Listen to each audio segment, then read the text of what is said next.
Merci beaucoup à tous les intervenants qui se sont déjà prononcés et qui nous ont finalement raconté la genèse, l'histoire et l'enfantement difficile de cette autorité de la concurrence, pour reprendre l'image de notre vice-président. Je remercie évidemment toutes les personnalités politiques, administratives, économiques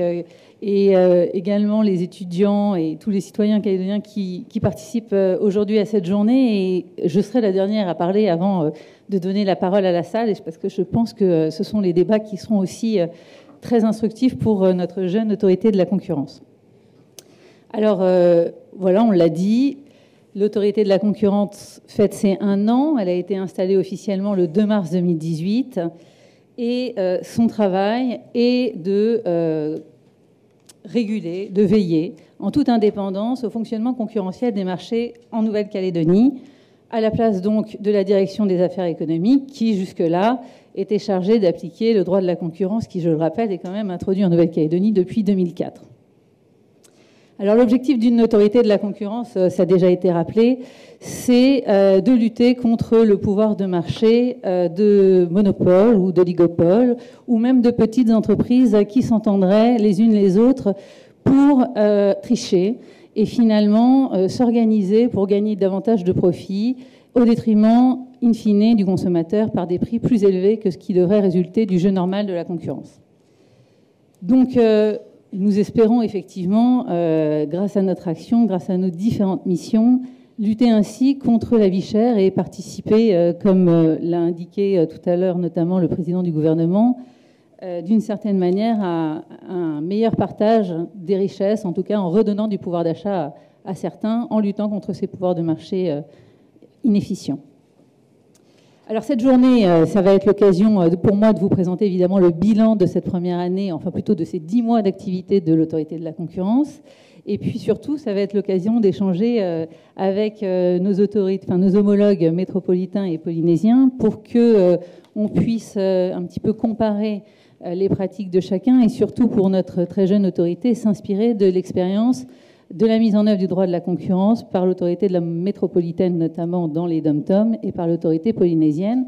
Donc dans des territoires ultramarins, des territoires insulaires, des territoires où le marché est également petit, des territoires qui présentent finalement des spécificités assez proches de celles de la Nouvelle-Calédonie. Alors, avant de vous présenter simplement le bilan et les perspectives de l'autorité de la concurrence, je voudrais aussi rappeler que nous privilégions au sein de l'autorité de la concurrence de la Nouvelle-Calédonie la transparence et la communication pour que tout le monde puisse comprendre finalement à quoi on sert. Puisque effectivement la question posée par notre vice-président, c'était de savoir et elle fait quoi cette autorité de la concurrence.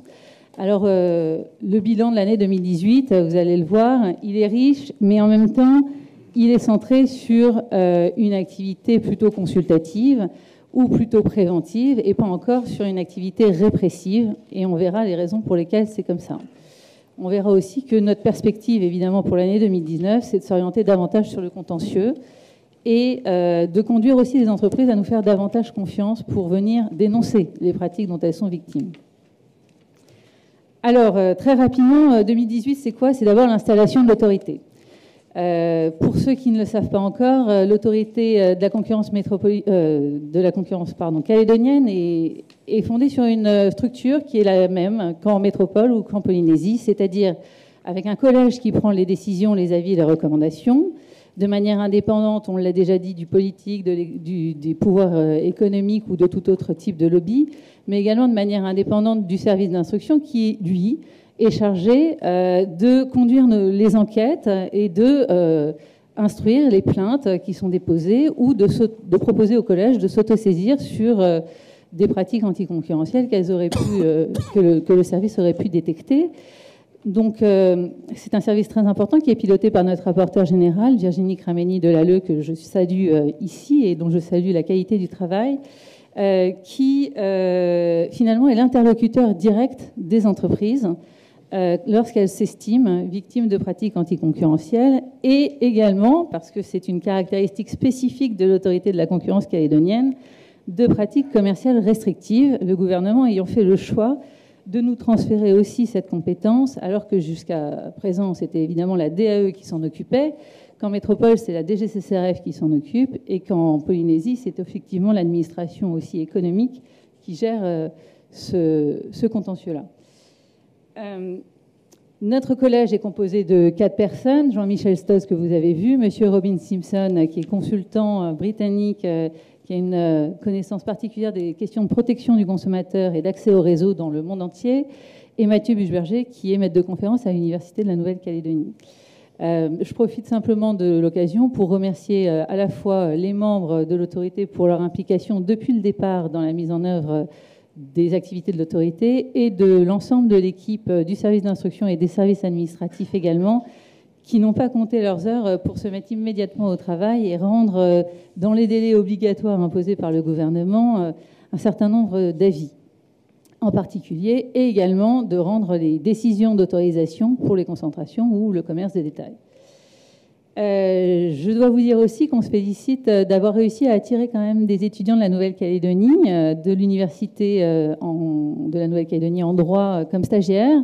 et de BTS également pour assister donc soit les rapporteurs, soit le service du collège, soit même nos services de la procédure et de l'administratif. Ça montre qu'en fait, les jeunes Calédoniens s'intéressent au droit de la concurrence, en tout cas à l'activité de l'autorité de la concurrence et à ce qu'elle pourrait apporter. Donc on espère poursuivre dans cette voie et même conduire certains à se spécialiser pour éventuellement être recrutés à l'autorité de la concurrence. Alors, finalement, au bout d'un an, le constat qu'on peut faire, c'est que l'autorité a réussi à trouver sa place, je pense assez simplement, dans le paysage institutionnel et économique. On a pu développer des relations aussi bien avec les administrations, les représentants des entreprises, des chambres consulaires, les représentants des consommateurs, les représentants des salariés. Mais en revanche, on peut peut-être regretter le fait que les entreprises elles-mêmes, pour le moment en tout cas, ne se sont pas manifestées pour déposer des plaintes quand elles s'estiment victimes de pratiques anticoncurrentielles. On compte 3 plaintes seulement en 2018 pour pratiques anticoncurrentielles, une plainte en matière de pratiques commerciales restrictives. Et la vérité, c'est que beaucoup ont peur de venir à l'autorité de la concurrence dénoncer les pratiques dont elles sont victimes ou même apporter certains indices parce que le territoire insulaire et la proximité des acteurs fait que tout le monde se connaît et qu'on a peur des représailles. Alors, c'est tout à fait compréhensible et en même temps, c'est un petit peu handicapant pour l'autorité parce qu'elle pourrait très bien s'autosaisir, mais pour ça, il faut quand même qu'elle ait un minimum de preuves pour aller sur tel ou tel secteur. Et puis pour les entreprises elles-mêmes, parce que comme elles sont victimes, elles continuent à subir pendant ce temps-là les pratiques dont elles souffrent. Alors, quel est le bilan, j'allais dire, quantitatif de l'activité décisionnelle de l'autorité? Eh bien, nous avons rendu 30 décisions, avis et recommandations. Sur ces 30 décisions, avis et recommandations, la moitié concerne des autorisations en matière de concentration ou de création, extension ou changement d'enseigne dans le secteur du commerce de détail. Et 12 dans le domaine finalement de notre activité consultative, puisque nous avons rendu 10 avis sur saisine et 2 recommandations sur autosaisine. Alors, concernant, je vais faire un petit focus sur l'activité consultative et puis je reviendrai peut-être très rapidement sur l'activité préventive, parce que c'est l'activité consultative qui nous a amené à consacrer le plus de temps de notre activité et de celui du service d'instruction. On a été saisi 23 fois en 10 mois. 17 fois par le gouvernement lui-même, 2 fois par ses directions, 1 fois par le Congrès, 2 fois par des fédérations professionnelles et 1 fois par des associations de consommateurs. Donc ça, c'est assez positif puisqu'on voit bien que les administrations et les fédérations professionnelles ont compris qu'en tout cas, l'autorité de la concurrence était installée. Sur ces 23 saisines, il y en a 4 qui n'ont pas donné lieu à des avis parce que soit il y a eu des désistements, soit il y avait un problème d'incompétence. En l'occurrence, ce n'est pas l'administration du gouvernement de la Nouvelle-Calédonie qui peut nous saisir, mais son gouvernement lui-même. Et puis, nous avons procédé à un certain nombre de jonctions de différentes saisines, notamment dans le cadre des protections de marché, puisque c'était les mêmes sujets. Ce qui fait qu'à la fin, on a rendu 10 avis, dont 9 sur saisine obligatoire. Et 2 recommandations sur autosaisine, l'une qui concernait l'opportunité ou pas de moderniser la délibération relative aux protections de marché, et l'autre qui concernait l'opportunité ou pas de moderniser les dispositions du Code de commerce applicables finalement à l'autorité de la concurrence, parce que elle datait de 2004, 2013, 2014, mais finalement il y avait quand même eu des évolutions. Et on est très content d'ailleurs que le gouvernement ait très récemment adopté un projet de loi du pays de manière à actualiser un petit peu le droit actuel conformément à notre recommandation. Le bilan est le suivant. Ces 10 avis et 2 recommandations ont finalement conduit à ce que l'autorité produise 120 recommandations. Ça peut paraître énorme, 120 recommandations. Nous avons essayé de faire le calcul entre les recommandations totalement suivies par les projets de loi ou de délibération, partiellement suivies et pas suivies du tout. Et bien d'un point de vue quantitatif, contrairement à ce que tout le monde dit, nous, on constate que le gouvernement suit souvent les recommandations de l'autorité, mais on constate que ce ne sont pas généralement les recommandations phares ou les recommandations principales qui visent à libérer un petit peu l'économie, à sortir d'une économie administrée ou d'une économie protégée pour promouvoir un modèle plus concurrentiel. Néanmoins, on voit bien que le gouvernement, malgré tout, retient la logique de la méthode d'analyse des textes que nous faisons, qui consiste à regarder si la réglementation pose des problèmes de concurrence, si elle en pose, quels objectifs elle poursuit, et ce sont des objectifs d'intérêt général au sens où le reconnaissent le Conseil constitutionnel et le Conseil d'État, et est-ce que, in fine, les éléments qui sont mis en œuvre pour atteindre ces objectifs sont proportionnés par rapport aux atteintes à la concurrence ou aux atteintes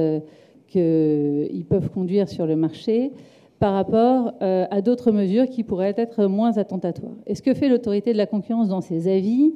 c'est bien ça finalement, c'est d'essayer de concilier des objectifs qui sont parfois contradictoires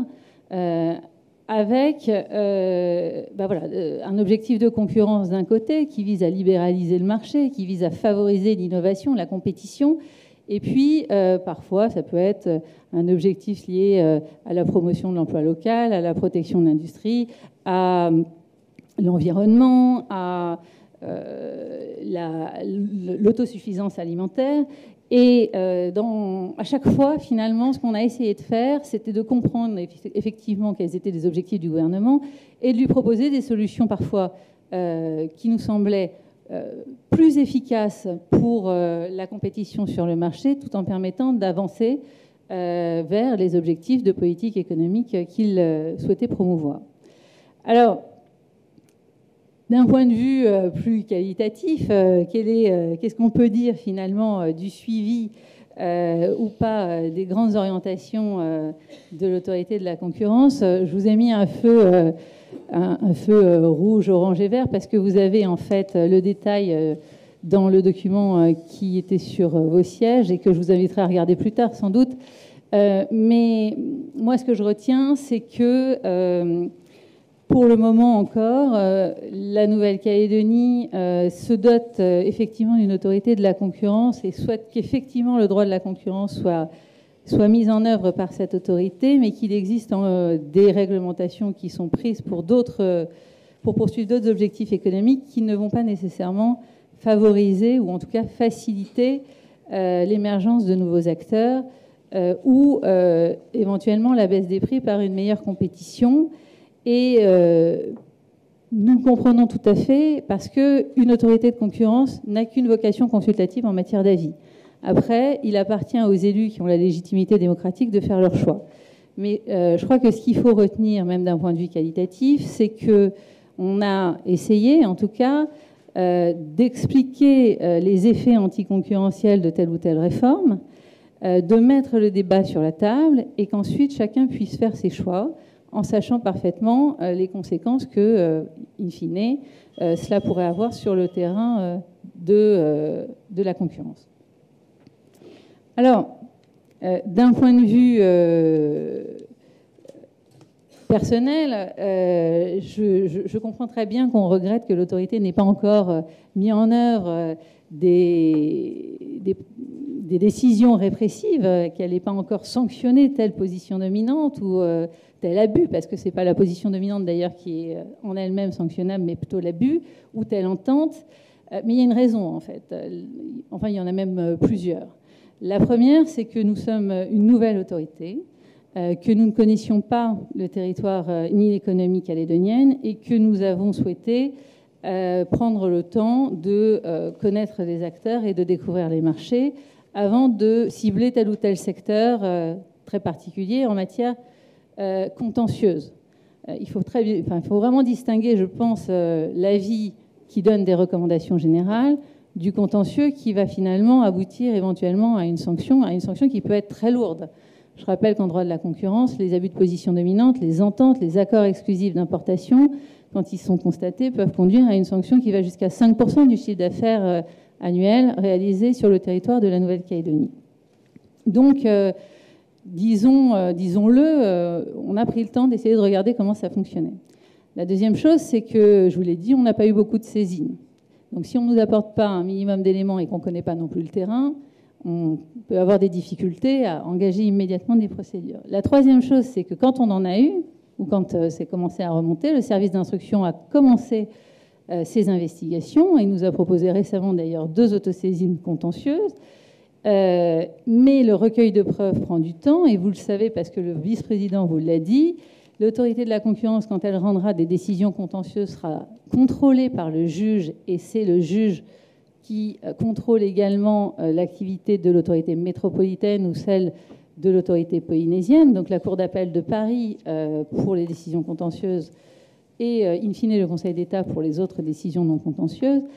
Et il faut donc que le standard de preuve soit le même et les exigences sont importantes. Et nous souhaitons tout à fait fonder nos décisions de manière à ce que, justement, on ne se retrouve pas cassé par la Cour d'appel, parce que ce serait un peu absurde, in fine, de se retrouver dans une situation où l'autorité de la concurrence aurait été un peu trop vite pour sanctionner tel ou tel acteur et qu'à la fin, ça se retourne finalement contre elle et surtout contre les entreprises victimes et les consommateurs, in fine. Donc, la perspective pour l'année qui vient et les années suivantes, ça va bien sûr de s'orienter davantage vers le contentieux, mais je voulais simplement que vous compreniez les raisons pour lesquelles, en cette première année, ces premiers pas d'un enfant nouveau-né, on n'était pas encore prêt à courir le 100 mètres. Alors, sur l'aspect préventif, on a eu quand même une activité soutenue, puisqu'on a rendu 15 décisions, 8 en matière de concentration, de concentration et 7 en matière de commerce de détail pour accorder des autorisations. Cette année, on a accordé des autorisations inconditionnelles, c'est-à-dire que, s'agissant des concentrations, on s'est souvent retrouvé avec dans des entreprises, plutôt des PME, qui avaient à peine à L2 plus de 600 millions de francs de chiffre d'affaires, et donc finalement une part de marché sur le marché considéré très faible, moins de 5 ou 10% de part de marché, soit avec des très grands groupes qui, là pour le coup, explosaient les scores en termes de chiffre d'affaires, mais pour créer ou pour racheter des sociétés qui n'étaient pas sur le même marché qu'elles précédemment. Donc pas de chevauchement d'activité et finalement pas de difficultés sur le plan concurrentiel. De ce point de vue-là, d'ailleurs, moi je salue l'arrêté qui avait été pris en janvier 2018 par le gouvernement de la Nouvelle-Calédonie pour simplifier les procédures de notification des opérations de concentration et des opérations de commerce de détail, puisque Ça facilite la vie des entreprises et nous, ça nous conduit à pouvoir rendre des décisions en moins de 25 jours ouvrés, ce qui quand même est assez rapide. On a systématiquement respecté ce délai-là, puisqu'à chaque fois, nous avons eu des projets de notification simplifiés. En matière de commerce de détail, c'est la même chose. Alors, je pense que peut-être ce qui est le plus important à retenir cette année dans ce secteur-là, c'est le changement d'enseigne de Casino Johnston en Johnston Supermarché, suite à la mise en œuvre des engagements du groupe GBH, qui était censé, parce que le gouvernement lui avait imposé, céder une partie de ses activités. Et dans ce cadre-là de changement d'enseigne, ce qu'on peut constater, c'est que finalement, on a un nouvel acteur sur le marché, puisque Johnston n'est affilié à aucune enseigne nationale, ni à aucune enseigne qui était déjà sur le territoire. Cette opération n'a posé aucun problème, mais je pense que c'est l'opération la plus notable cette année. On ne peut pas dire, par contre, qu'on ait eu un cas de concentration très problématique en 2018. Alors, on va venir maintenant... Enfin, je ne sais pas pourquoi ça ne marche pas. Alors, attendez. Hop. À quand même quelques exemples des avis que nous avons pu rendre et qui ont eu un effet direct sur les consommateurs. Moi, je voudrais prendre deux exemples. Il y en a plusieurs, mais j'ai pris deux exemples phares. Le premier, c'est l'histoire du prix du changement de plaque d'immatriculation en Nouvelle-Calédonie. Nous avons été saisis par le gouvernement dans le cadre d'un projet de délibération sur la réglementation des prix de point de savoir s'il fallait réglementer ou pas. Nous avions considéré que sur ce marché-là, c'était assez concurrentiel, donc c'était peut-être pas forcément nécessaire de réglementer, mais en tout cas, nous avions constaté que l'évaluation initiale qui avait été faite du changement de plaque à 5 ou 7 000 francs était très surévaluée par rapport au test de marché qu'avait fait le service d'instruction, puisque là, on avait constaté plutôt qu'un prix de changement de plaque, c'était autour de 2 000 francs plus 500 francs de pause. Et alors, on est très content, puisque le gouvernement en a tiré des conséquences, a choisi néanmoins de mettre en place un prix réglementé avec un prix plafond à 2 500 francs,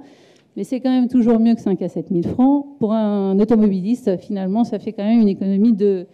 2 500 à 4 500 francs. Et sur un plan plus macroéconomique, avec 200 000 paires de plaques à changer, ça fait une économie générale d'environ 500 à 900 millions de francs CFP cette année 2018.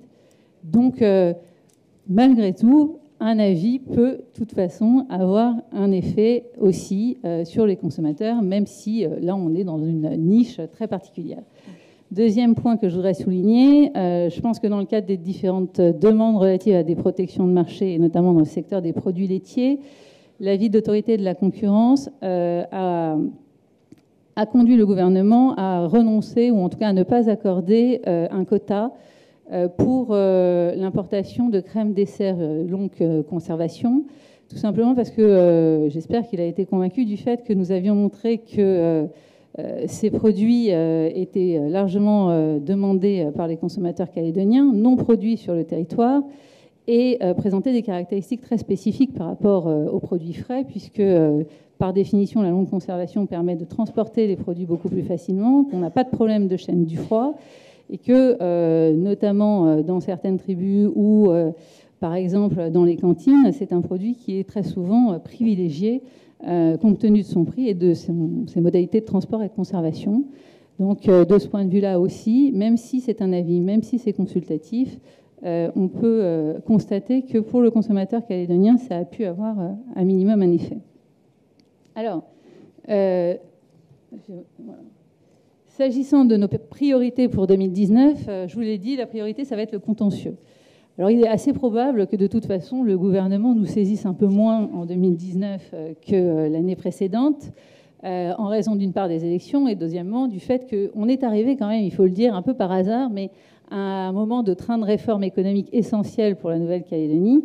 où le gouvernement n'avait pas d'autre choix que de saisir l'autorité de la concurrence, puisque ça tombait précisément dans son champ. Du coup, ça va certainement nous libérer du temps pour essayer d'avancer sur les plaintes que nous avons reçues. Et d'ailleurs, je constate qu'en 2019, en 2 mois, 5 entreprises ont déposé plainte à l'autorité de la concurrence par rapport à 3 sur l'ensemble de l'année 2018. Ça veut dire aussi peut-être qu'on est de plus en plus identifié ou de mieux en mieux reconnu dans notre activité.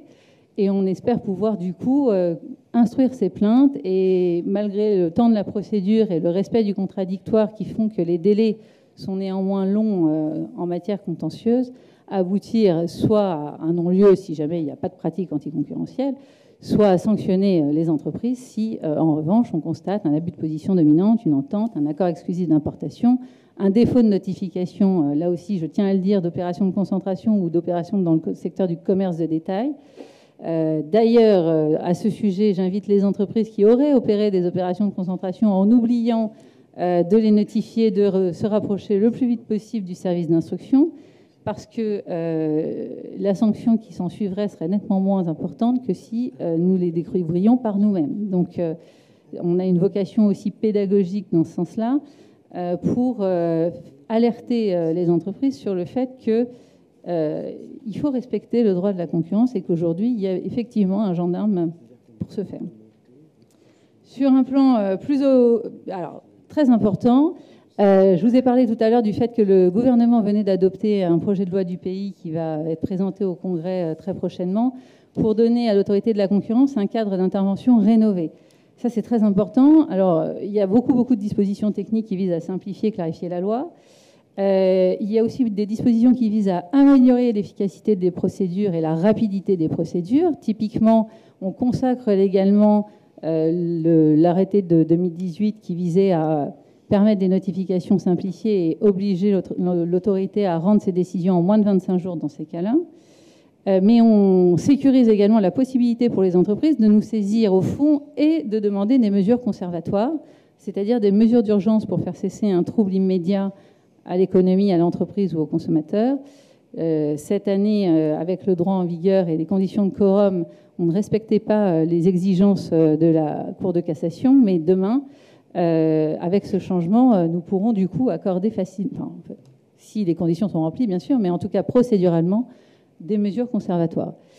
Troisième point essentiel, ce projet de loi va renforcer les pouvoirs d'enquête de l'autorité de la concurrence calédonienne pour les aligner sur ceux de la métropole et de la Polynésie. Donc on sera à armes égales, j'allais dire, et surtout, comme on est contrôlé de la même manière par la Cour d'appel de Paris, ça permettra aussi de faciliter le contrôle et pour nous aussi de nous inspirer de la jurisprudence applicable en matière d'enquête, d'opération de visite et saisie pour savoir exactement ce qu'on a le droit de faire, ce qu'on n'a pas le droit de faire. Quatrième point essentiel, ce projet de loi vient garantir d'un point de vue juridique l'indépendance de l'autorité en reconnaissant à sa présidente ou son président sa fonction d'ordonnateur principal des dépenses. Donc ça, c'est essentiel. Et puis lui permettre de recruter directement ses effectifs. En effet, aujourd'hui, juridiquement, c'est le président du gouvernement qui est chargé de recruter les effectifs de l'ensemble de la collectivité, dont l'autorité de la concurrence. Alors, on n'a pas de difficulté avec le gouvernement actuel. En fait, on recrute assez librement, mais on ne sait pas ce qu'il en sera demain. Et surtout, d'un point de vue strictement juridique, il est bienvenu que l'autorité indépendante puisse recruter ses propres agents. Enfin, eh bien évidemment, on reste sous le contrôle du Congrès à qui l'on doit rendre des comptes chaque année et de la Chambre régionale des comptes. Donc ça aussi, c'est très important d'un point de vue budgétaire et on s'y tiendra pour démontrer ou en tout cas justifier nos dépenses. Voilà, enfin les projets opérationnels, et je terminerai là-dessus, ça s'adresse plutôt dans le premier cas aux entreprises. On est en train de mettre en place une procédure de dématérialisation de nos contentieux, c'est-à-dire que grâce à une collaboration avec l'autorité métropolitaine qui nous a donné accès à son logiciel de dématérialisation et qui nous assiste techniquement, l'ensemble du dossier sera totalement dématérialisé et pourra être même consulté via une interface Internet. Donc, ça permettra de faciliter et d'accélérer les procédures et surtout de faciliter le travail, soit de l'entreprise, soit de leur conseil. Dernier point, moi, ce que je souhaite en 2019, c'est continuer notre activité de coopération internationale, alors évidemment avec l'autorité métropolitaine et polynésienne, mais plus généralement avec d'autres autorités de la concurrence du Pacifique pour s'inspirer de leurs méthodes, de leurs pratiques ou connaître leurs enjeux si jamais ils sont proches. soit dans le cadre d'échanges bilatéraux, soit au sein du réseau international des autorités de la concurrence, puisque grâce à l'autorité métropolitaine, on a pu, nous, autorités de la concurrence polynésienne, intégrer très rapidement ce réseau. Donc voilà, j'en terminerai par là pour vous indiquer que il me semble que la liberté du marché est toujours une promesse en cours de devenir. Et c'est avec conviction et détermination, sachez-le, que l'autorité de la concurrence, ses membres du collège et toute son équipe entendent la promouvoir en Nouvelle-Calédonie et espèrent ainsi, comme vous l'avez dit tout à l'heure, Monsieur le Président, contribuer au rééquilibrage économique.